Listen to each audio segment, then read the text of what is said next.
지난 한 주간 제 눈시울을 적시는 동시 한 편이 있었습니다. 2016년도에 전라북도 교육청이 주최한 2016 글쓰기 너도 나도 공모전에서 동시부문 최우수상을 받은 시입니다. 가장 받고 싶은 상, 우덕초 6학년 1반 이슬. 아무것도 하지 않아도 짜증 섞인 투정에도 어김없이 차려지는 당연하게 생각되는 그런 상. 하루에 3번이나 받을 수 있는 상. 아침상, 점심상, 저녁상. 받아도 감사하다는 말 한마디 안 해도 되는 그런 상. 그때는 왜 몰랐을까? 그때는 왜 못 보았을까? 그 상을 내시던 주름진 엄마의 손을, 그동안 숨겨놨던 말, 이제는 받지 못할 상 앞에 앉아 홀로 되뇌어 봅니다. 엄마 사랑해요. 엄마 고마웠어요.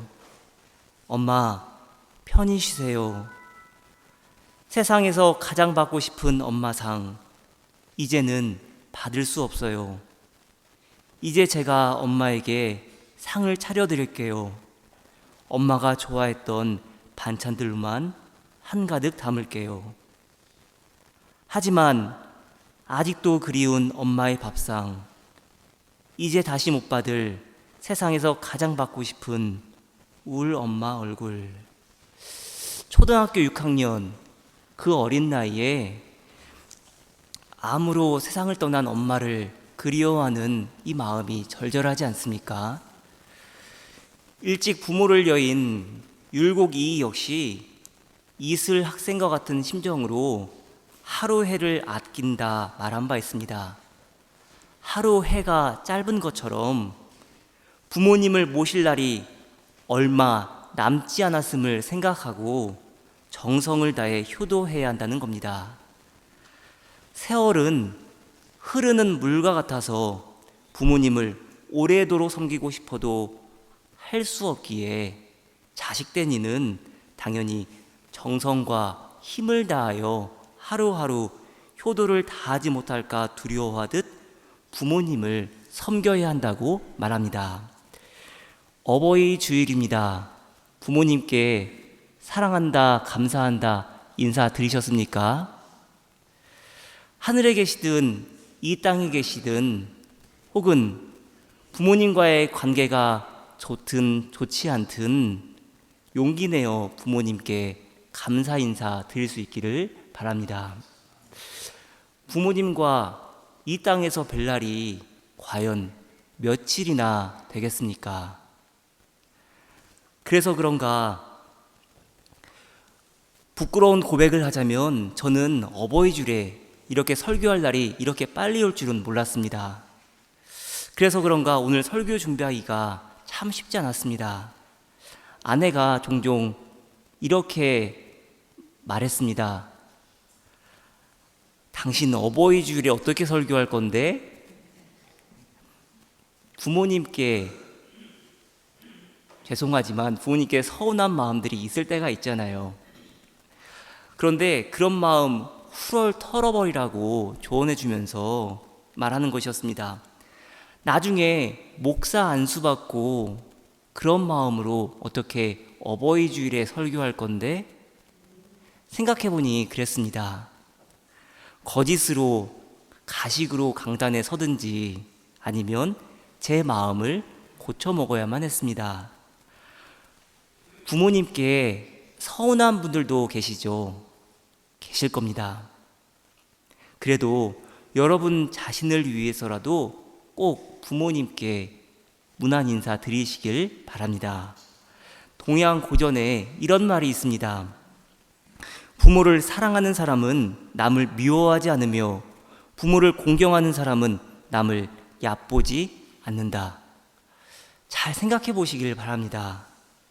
부모를 진정 사랑함 없이 관계의 형통함을 누릴 수는 없습니다. 부모와 소통해야만 인생의 형통함을 만끽할 수 있습니다. 상황과 형편이 서로 다름을 인정하지만 하나님께서 여러분 마음에 결단하는 마음을 주시기를 바랍니다.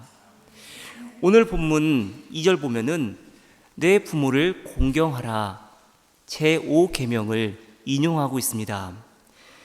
10계명을 통해 저와 여러분이 깨달아야 할 것이 무엇입니까? 하나님은 중심을 보시는 분이란 사실입니다.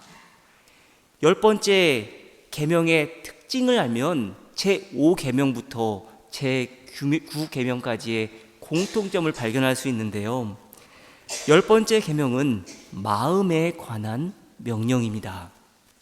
너희 이웃의 집을 탐내지 못한다.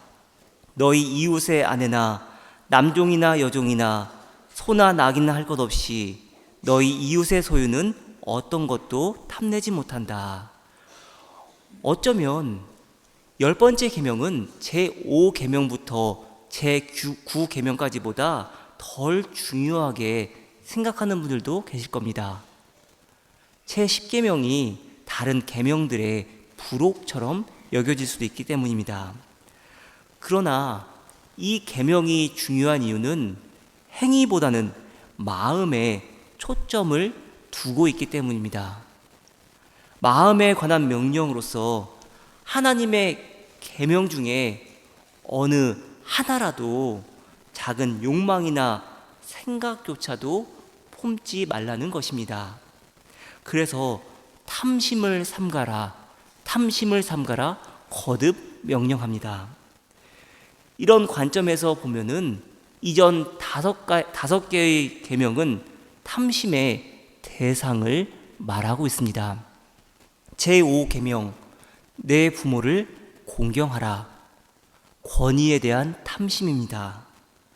제6계명 살인하지 말라 생명에 대한 탐심입니다.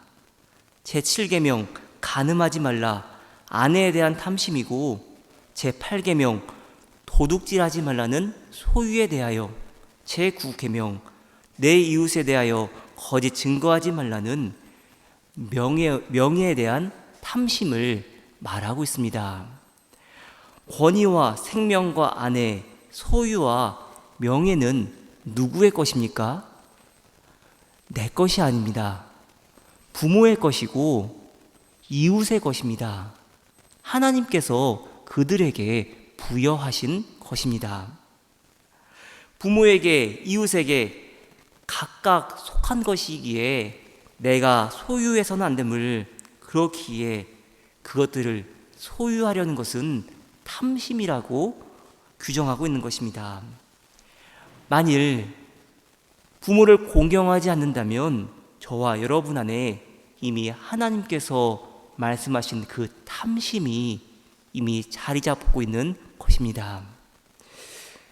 역사를 보면 아버지의 마음을 끝까지 이해하지 못한 아들이 있었습니다. 아들 역시 아버지처럼 최고 수준의 교육을 받았고, 아버지와 아들 모두 여러 장점을 공유했습니다. 귀족은 아니었지만 넉넉한 중산층 집안에 살았고, 어려서부터 문학과 예술을 가까이 접했으며 아버지가 선택한 일을 직업으로 삼기 위해 노력했습니다. 부모의 배려 아래 당대의 위대한 문인들과 교류하는가 하면 다양한 분야의 책을 읽었고 여러 외국어를 구사했습니다. 여러분, 이 아버지와 아들이 누구인지 아십니까? 괴테와 아우구스투스였습니다. 괴테는 8살에 라틴어, 그리스어, 프랑스어, 이탈리아어, 영어, 히브리어까지 무려 6개 국어를 구사할 수 있었다고 합니다. 그런 그도 실패한 것이 하나 있었는데 바로 자녀 교육이라고 합니다. 괴테 역시 부모가 자기에게 했던 것처럼 온갖 열정으로 아들을 교육했지만 그의 아들 교육은 안타깝게도 실패로 끝나고 맙니다. 천재 대문호 괴테도 자식 농사만큼은 마음대로 안 된다 봅니다. 아들 아우구스투스는 결국 알코올 중독자로 생을 마감합니다. 인문교육 전문가인 김종원 씨는 괴테의 아들 교육이 실패로 끝난 세 가지 이유를 다음과 같이 듭니다. 첫째, 아이를 향한 빗나간 사랑입니다. 아이를 위해서라면 무엇이든지 했던 부모였습니다. 하지만 많은 청년이 피를 흘리며 싸우는 전쟁터에 보내지 않기 위해 윗사람에게 청탁해 아들을 입대 명단에서 빼는 등 사회적 책임을 다하지 않았습니다. 둘째, 아들을 배려하지 않은 사랑입니다. 이 부분은 선뜻 말씀드리기가 조심스러운 부분인데요. 아우구스투스의 어머니 크리스티아네 불피우스는 읽지도 쓰지도 못하는 문맹자였다고 합니다. 이 부분에서 괴테의 결혼이 이기적인 선택이었다고 보는 부분이기도 한데, 오히려 이 부분은 자녀뿐만 아니라 부모 역시도 끊임없이 도전해야 함을 말할까, 그렇게 해석하면 좋지 않을까 싶습니다. 미국의 작가인 로버트 풀검은 이렇게 말합니다. 아이들이 말을 안 듣는다는 것을 걱정하지 말고 아이들이 항상 당신을 지켜보고 있다는 것을 걱정하라. 참 공감되지 않습니까? 아이들이 말을 안 듣는다 걱정하지 말고 아이들이 항상 당신을 지켜보고 있다는 것을 걱정하라. 괴테의 자녀 교육이 실패한 마지막 이유는 가치관 교육의 실패입니다. 괴테는 천재 대문호였지만 가족을 소중하게 생각하지도 않았고 친척을 배려하지도 않았다고 합니다. 지적인 목표를 위해서는 자주 여행을 다니곤 했지만 어머니가 돌아가시기 전까지 무려 11년 동안이나 단 한 번도 어머니를 찾지 않았다고 합니다. 괴테는 부모에게 무관심했고 그의 아들 아우구스투스에게 삶으로 보여주는 가치관 교육에는 실패했던 겁니다. 저는 이 부분에 초점을 두고 싶은데요. 어떻게 10년이 넘도록 어머니를 찾아뵙지 않을 수 있었냐는 겁니다. 그렇게 잘난 사람이, 그렇게 잘 교육받은 사람이 어떻게 그렇게 할 수 있었느냐는 겁니다. 참 안타깝습니다. 여러분, 공경과 경외의 차이를 아십니까? 출애굽기 20장 12절은 내 부모를 공경하라. 레위기 19장 3절은 너희 각 사람은 부모를 경외하라 말하는데, 공경과 경외의 차이. 탈무드는 공경은 긍정적인 행위를 실천하는 것이고 경외는 부정적인 행위를 피하는 것입니다. 공경은 자녀가 부모에게 먹을 것과 마실 것을 주고 부모를 보호하며 부모가 연로에 도움의 손길이 필요할 때 부모의 거동을 도와주어야 한다는 의미입니다. 경외는 자녀가 아버지 자리에 서지도 앉지도 말며 아버지의 말에 반박하지도 말고 아버지의 뜻에 반하는 일도 하지 말아야 함을 의미합니다. 공경과 경외, 한 번 더 감사함으로 연락드리고 한 번 덜 부모님을 신경 쓰게 하면 어떨까요?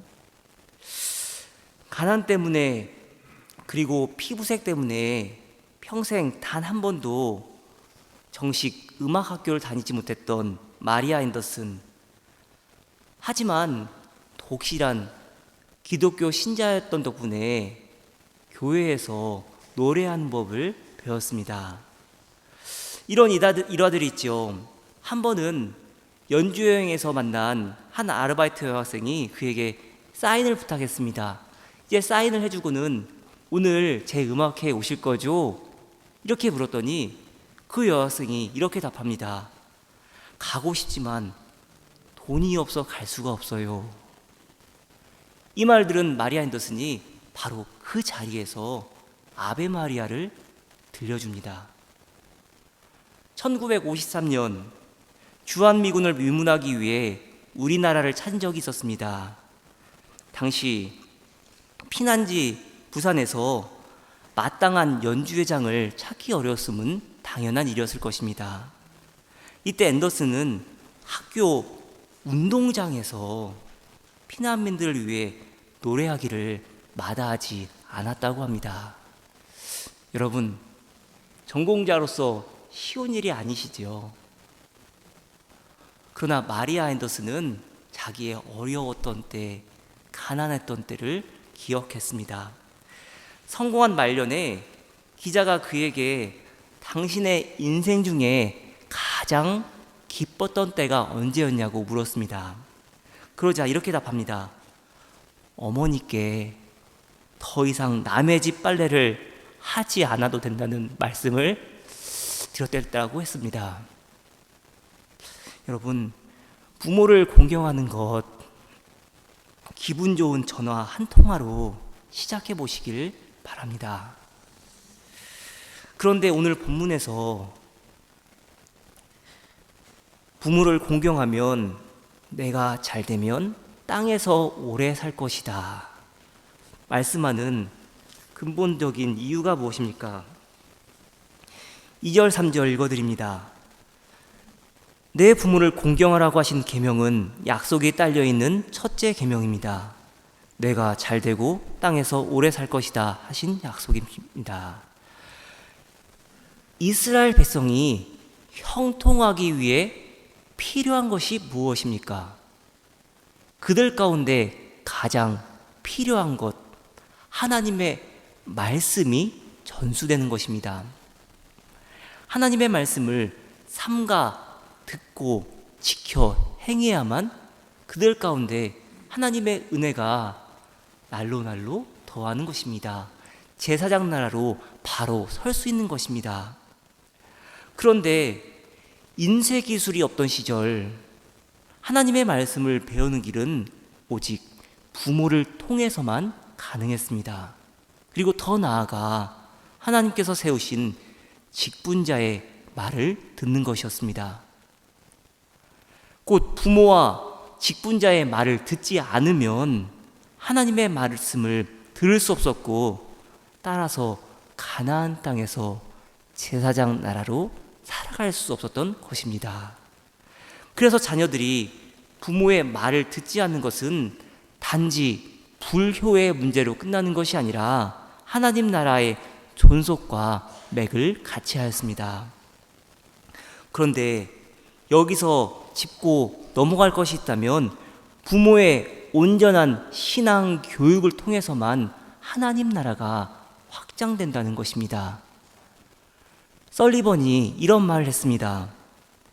하나님께서 세상에 큰 일을 하고 싶을 때나 커다란 잘못을 바로잡으려 하실 때는 희한한 방법으로 하신다. 하나님께서는 지진을 일으키거나 벼락을 불러오지 않으신다. 대신 보통 이름 없는 어머니에게 힘없는 아이가 태어나도록 하신다. 그리고 하나님은 그의 생각을 어머니의 마음속에 심어주시고 그는 그 생각을 아이의 머리에 심어준다. 그리고 하나님께서는 기다리신다. 부모가 자녀의 마음에 무엇을 심어주느냐에 따라 결코 좋지 않은 환경에서 자란 마리아 앤더슨도 하나님 앞에서 최고의 인생을 살 수도 있고요, 최고의 환경에서 최고의 교육을 받은 아우구스투스도 결코 기억되지 못할 인생으로 살아갈 수도 있습니다. 웨스트민스터 소요리 문답 제1문은 이렇게 묻습니다. 사람의 주된 목적은 무엇입니까? 이에 대해 사람의 주된 목적은 하나님을 영화롭게 하는 것과 영원토록 그분을 즐거워하는 것입니다. 라고 대답합니다. 사람의 주된 목적, 가장 중요한 목적은 하나님을 영화롭게 하는 것입니다. 나의 삶의 전 영역에서 하나님만을 증거하는 삶입니다. 하루하루 살아가는 모든 것이 하나님의 은혜임을 깨닫는 것입니다. 내 모든 삶의 관심이 하나님께 집중되어야만 합니다. 결국 저와 여러분은 자녀들에게 무엇을 교육해야 합니까? 여러분은 무엇을 힘써 교육해야 합니까? 우리의 삶이 하나님께 초점이 맞춰져 있고, 그럼으로써 하나님께 영광 돌리는 삶을 살아가야 함에 있습니다. 왜 그렇습니까? 나는 나의 것이 아니요 몸도 영혼도 나의 신실한 구주 예수 그리스도의 것이라는 믿음의 고백 때문입니다. 부모의 온전한 신앙 교육, 그리고 자녀들의 부모 공경을 통해 하나님 나라가 확장되는 줄 믿습니다. 저와 여러분이 그렇게 함으로써 주께로 디셀도르프 한인교회가 든든하게 세워나가는 줄 믿습니다. 여러분, 예배 시작 1시간 훨씬 이전부터 아이들이 와서 웃고 떠들고 놀고 하는 모습 얼마나 예쁩니까? 오늘 보면서 딱 들어왔는데 교회 안이 활기찬 모습을 보면서 저 강단에 있는 꽃처럼 참 아름답구나, 그런 생각을 했습니다. 하나님께서도 여러분의 모습을 보면서 그렇게 생각하지 않을까요? 우리의 인생의 목적이 무엇일까? 하나님을 영화롭게 하고 하나님을 기쁘게 하는 것, 그것에 초점을 맞추시면 좋겠습니다. 저와 여러분의 삶 가운데 하나님의 은혜와 사랑과 축복이 가득가득 채워지길 축원합니다. 기도합니다. 하나님, 함께하사 우리의 마음을 주장하시고 늘 하나님의 은혜를 누리며 순종함으로 나아가게 하옵소서. 예수 그리스도의 이름으로 기도드렸습니다. 아멘.